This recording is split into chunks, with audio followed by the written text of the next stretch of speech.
I was introduced to hip hop as a child by my uncle. I have an uncle who is a DJ Marty B, and he introduced me to hip hop. He brought it into the house, so he would often work on his mixes at home, and it got to the point where I was really just drawn to the music so much that I started to sneak on his turntables to listen to it, and I've told the story a few times about scratching up his Yo-Yo record, which basically banned me from the tables, and I started making up my own songs, and in writing those songs and speaking to my mother about the importance of using your voice and to tell your own story, I really just started to connect the hip hop to things that I was seeing in my community, things that I was experiencing personally, in an effort to reach out to folks who might be able to relate. Yeah. Now your name, Insite The Riot. Where's the name Insite The Riot come from? So Insite The Riot means to incite the revolution in our thinking.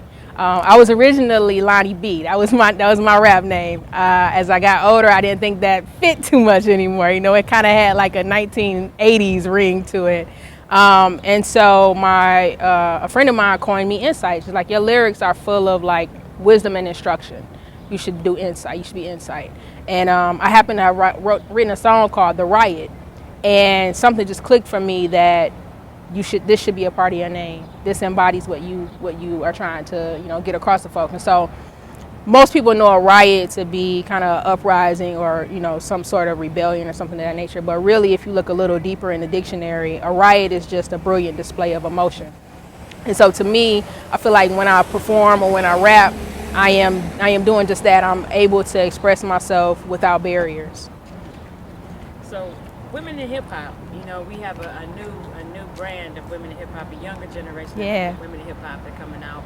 And you're old hip hop head and rooted in that stuff. Wow. Community activist and whatnot. Your soul is yes. got that soul, even though you're youthful.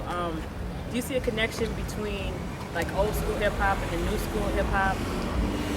I definitely see a connection between the old school hip hop and new school. I wouldn't necessarily categorize myself as old school, but I would definitely say like there were women MCs from that time frame that inspired me. So as we have a new generation coming up, I see me stepping into a role where I'm supposed to do the same thing, right?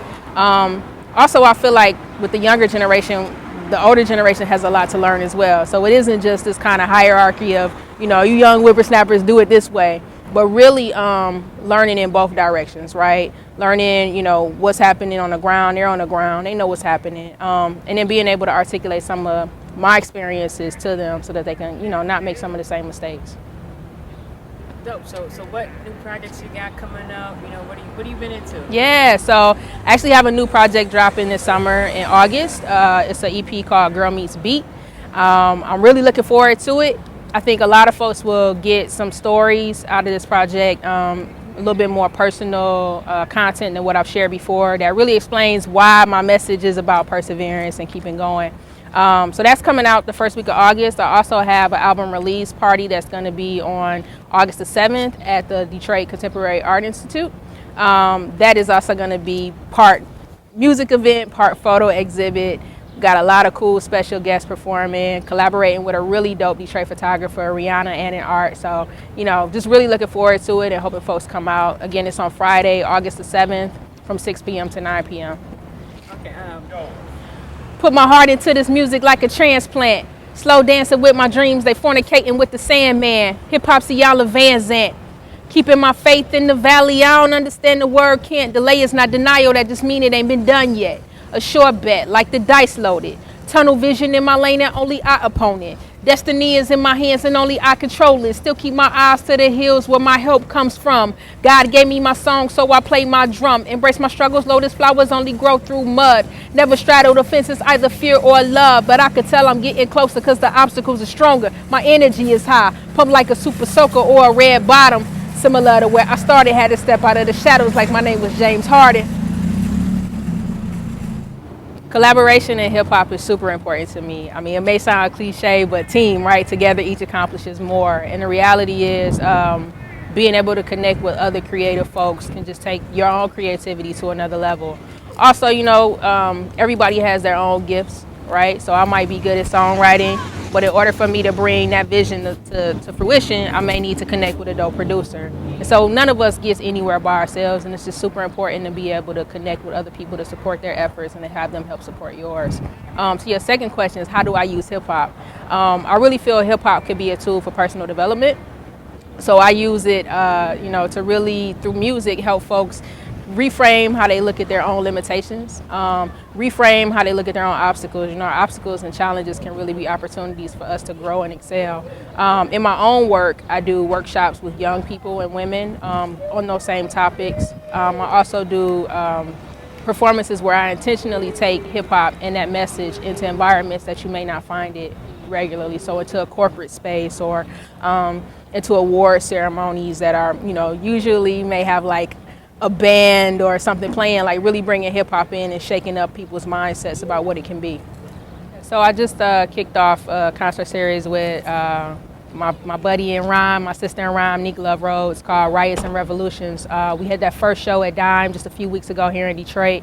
And the premise behind that was really for us to come together and it was really for us to come together and create a platform for us to share our art in Detroit and beyond. So we also have a show coming up in New York towards the end of the summer. We're in the process of filling in some additional dates. And it really is just twofold. One, my moniker is know yourself, love yourself, and let your light shine. Neek's is be an everyday revolutionary. This is us bringing those brands together. This is us bringing our art together and really just being collaborative in our business practices. Mm-hmm. And why do you feel that's important? Like, you could take it from an aspect of women, women of color. Like, what is the very heart of why you do what you do through hip hop? Absolutely. For the example of like the Riots and Revolutions piece, it's really about self-determination.